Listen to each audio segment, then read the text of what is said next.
नमस्कार, एक बार फिर से मैं आप सभी के सामने उपस्थित हूँ बेहद महत्वपूर्ण टॉपिक के साथ। और आज हम बात करने वाले हैं थाईलैंड की, जहाँ पर जो एलजीबीटी समुदाय हैं उनके जो विवाह है उसको कानूनी तौर पर मान्यता प्रदान कर दी गई है। और ऐसा करने वाले थाईलैंड जो है वो दक्षिण पूर्व एशिया का पहला देश बन गया है, और एशिया की बात करूं तो तीसरा देश बन गया है। सो ये बहुत ही ज्यादा इंपॉर्टेंट टॉपिक हो जाता है। चलिए इस पर डिटेल एनालिसिस कर लेते हैं। मेरा नाम है प्राची मिश्रा एंड संस्कृति आज के इस प्लेटफॉर्म पर आप सभी का बहुत बहुत स्वागत है। लेकिन इससे पहले आप सभी के लिए एक सूचना भी है कि गणतंत्र दिवस के अवसर पर आप सभी को यहाँ पर 50% से ऊपर का डिस्काउंट दिया जा रहा है। तो जो भी बच्चे इसमें ज्वाइन करना चाहते हैं जल्द से जल्द ज्वाइन कर सकते हैं। यूपीएससी जीएस की बात करूँ मात्र 55,000 में, यूपीएससी जीएस प्लस सीसेट की बात करूँ तो मात्र 60,000 में मिल रहा है। वहीं अगर मैं वीडियो क्लासेस की बात करूँ तो मात्र 50,000 में आपको कोर्स मिलने वाला है।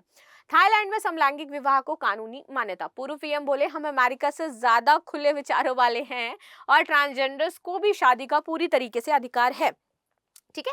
इंडिया तो आप सभी जानते हो कि इंडिया में इसको मान्यता नहीं मिली है। 9 फरवरी को दोबारा से इस पिटीशन पर बात होनी थी, बट उन्होंने इस पिटीशन को कैंसिल कर दिया कि हम अपने पुराने जो हमारा आदेश है उसी पर टिके रहेंगे, हम दोबारा से इस पर विचार नहीं करेंगे। तो देश दक्षिण पूर्वी एशियाई देश है। इसने 23 जनवरी को इस प्रोसेस को कानूनी मान्यता दे दी है। इसके बाद कई समलैंगिक जोड़ों ने अपनी शादी को उस दिन रजिस्टर भी करवाया।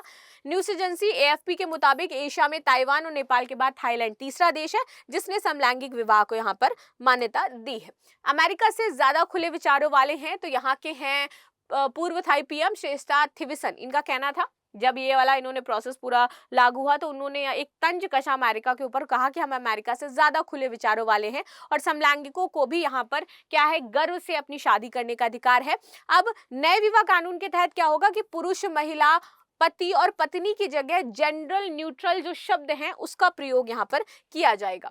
इस कानून से ट्रांसजेंडर्स को भी शादी का अधिकार मिल गया है। कानून के लागू होते ही थाई एक्टर अपिवात पोष ने अपने पार्टनर सापनियो आर्म के साथ अपनी शादी रजिस्टर कराई है। आर्म ने कहा कि हमने इसके लिए दशकों तक संघर्ष किया है और आज ये ऐतिहासिक दिन हो जाता है। ठीक है। हाल ही जो पूर्व थाई पीएम थे उनका कहना है कि एक देश के नेता ने कहा था कि वहां सिर्फ 2 ही जेंडर हैं, लेकिन मुझे लगता है कि हम उनसे कई ज्यादा खुले विचारों हैं वाले हैं, और ये अमेरिका के लिए यहाँ पर बात कही गई थी। इस कानून को थाईलैंड के राजा महा वजीरोलोंगकोर ने सितंबर में अप्रूव किया था और 120 दिनों बाद ये आपका कानून लागू हो गया। थाईलैंड में एलजीबीटी प्लस समुदाय के अधिकार को काफी ज्यादा प्रमुखता दी जाती है। थाईलैंड में सामाजिक कार्यकर्ता एक दशक से समलैंगिक विवाह के जो अधिकार हैं इनको मान्यता दिलाने की कोशिश कर रहे थे, लेकिन देश में राजनीतिक उथल पुथल की वजह से ये प्रोसेस में नहीं हुआ था, लेकिन फाइनली अब ये हो गया है। यूएस में सबसे पहले मिला सेम सेक्स कपल को मैरिज लाइसेंस। अमेरिका पहला देश था। अभी अमेरिका उस देश की कैटेगरी में नहीं आता, बट अगर स्टार्टिंग की बात करें तो America was the first country जिसने लाइसेंस दिया था कि 2 सेम सेक्स के लोग मैरिज में यहाँ पर इन्वॉल्व हो सकते हैं, शादी रजिस्टर हो सकती है। यानी कि पहले अमेरिका ज्यादा खुले विचारों वाला था, ज्यादा ओपन था, लेकिन जैसे जैसे दुनिया यहाँ पर ओपन माइंड या फिर अगर मैं बात कहूँ विकास की तरफ बढ़ रही है, न्यूट्रल जनरल न्यूट्रल हो रही है, वही अमेरिका में चीजें अब विपरीत होती जा रही है। यानी कि अमेरिका पिछड़ता जा रहा है क्योंकि पहले वो बहुत ज्यादा ओपन हो चुका है, तो जब वो ओपन जो देश थे वो अब ओपन हो रहे हैं। सो अब वहां पर चेंजमेंट आपको देखने को मिलेगा। अमेरिका पहला देश था जहां 1971 में एक राज्य ने पहली बार सेम सेक्स कपल को मैरिज लाइसेंस जारी किया था। और ये कब हुआ था? 1971 में, जब इसको पाप अपराध पता नहीं क्या क्या लोग शायद टर्म भी नहीं जानते होंगे, तब ये सारी चीजें हुआ करती थी। अमेरिका में सेम सेक्स मैरिज को कानूनी मान्यता 2015 में मिली थी। नीदरलैंड दुनिया का पहला देश था जिसने 2001 में सेम सेक्स मैरिज को कानूनी मान्यता दी थी। आयरलैंड पहला देश था जिसने 2015 में रेफरेंडम के जरिए सेम सेक्स मैरिज को लीगलाइज किया। और एशिया में ताइवान, नेपाल और थाईलैंड हैं जिन्होंने सेम सेक्स मैरिज को कानूनी मान्यता दी है। दुनिया में अगर पहले देश के बारे में बात करूं जिसने लीगलाइज किया था समलैंगिक विवाह, तो वो आपका नीदरलैंड था 2001 में। इसके बाद 30 से अधिक देशों ने इस विवाह को मान्यता दी। हालांकि भारत में सेम सेक्स मैरिज गैर कानूनी है और भारत में विभिन्न धर्मों में शादी की वैधता के लिए कई तरह के अलग अलग कानून हैं। हिंदू, जैन, बौद्ध और सिख धर्म के लोगों के लिए हमारा हिंदू विवाह अधिनियम 1955 है। और अगर मुस्लिम या क्रिश्चियन की बात करूं तो यहाँ पर क्रिश्चियन मैरिज एक्ट आ जाता है। मुस्लिम मैरिजेस की बात करूं तो यहाँ पर मुस्लिम पर्सनल लॉ आ जाता है जिसके तहत शादी मैरिजेज होती है, इन सभी कानूनों के अनुसार सिर्फ पुरुष और महिला के बीच ही शादी हो सकती है, ना कि सेम सेक्स जो है उनके तहत शादी हो सकती है।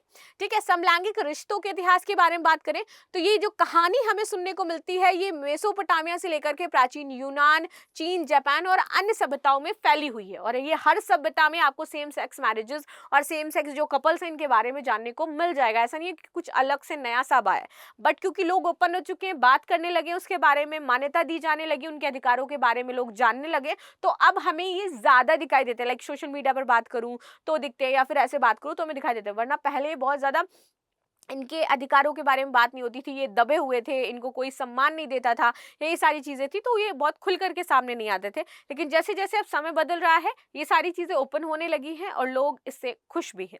ठीक है, ए हिस्ट्री ऑफ द वाइफ के मर्लिन यामुला कहती हैं कि दूसरी और तीसरी जो सदी है इसमें रोम में समलैंगिक शादियां बेहद आम हो गई थी। 1971 में फ्रांस पहला देश बना जिसने समलैंगिकता को अपराध की लिस्ट से बाहर किया था, और धीरे धीरे अन्य देशों ने भी ऐसा शुरू कर दिया। आज फ्रांस, जर्मनी, बेल्जियम, अमेरिका समेत दुनिया के 30 से ज्यादा देश हैं जहां पर सेम सेक्स के बीच जो शादी है वो लीगल है। भारत में 2018 में सुप्रीम कोर्ट में समलैंगिकता के बीच सेक्स को अपराध की श्रेणी से बाहर किया गया था भारत में, लेकिन अभी तक जो शादी है उसको लीगलाइज नहीं किया गया है। 230 साल से अगर मैं बात करूं तो अधिकारों के लिए यहाँ पर लड़ाई चल रही है, जितने भी समलैंगिक जोड़े हैं। 1971 फ्रांस पहला देश था जिसने होमोसेक्सुअलिटी को अपराध की लिस्ट से बाहर किया। जर्मनी की राजधानी बर्लिन में दुनिया की पहली एलजीबीटीक्यू संस्था साइंटिफिक ह्यूमनोरेनियन कमेटी बनाई गई।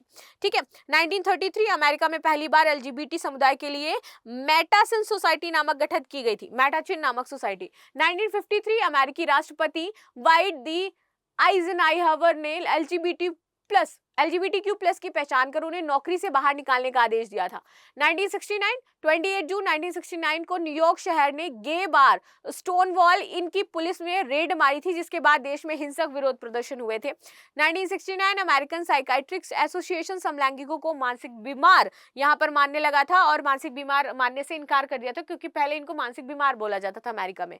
1978 एलजीबीटी के लिए रेनबो झंडे, जो रेनबो झंडे होता है जिसमें 7 कलर्स होते हैं, तो पहली बार सैन फ्रांसिस्को में इसको फहराया गया था। 1989 डेनमार्क में समलैंगिक नागरिक संघों को मान्यता देने वाला पहला देश था। 2009 में आइसलैंड ने एलजीबीटीक्यू जोहान सिर्गुरोडिएटर के प्रधानमंत्री यहां पर चुने गए थे। 2013 में अमेरिकी राष्ट्रपति बराक ओबामा ने 5 समलैंगिक पुरुषों को राजदूत नॉमिनेट किया था। अमेरिकी सुप्रीम कोर्ट में सेम सेक्स विवाह को यहाँ पर लाभ प्रदान किया गया।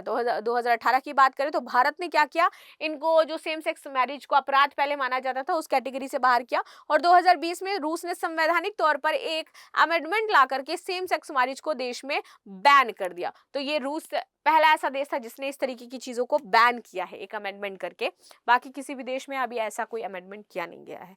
सो ये थी न्यूज जो हमने डिस्कस करी। मिलते हैं नेक्स्ट क्लास में, तब तक के लिए धन्यवाद। लाइक शेयर सब्सक्राइब करना बिल्कुल भी ना भूलें, and thank you so much.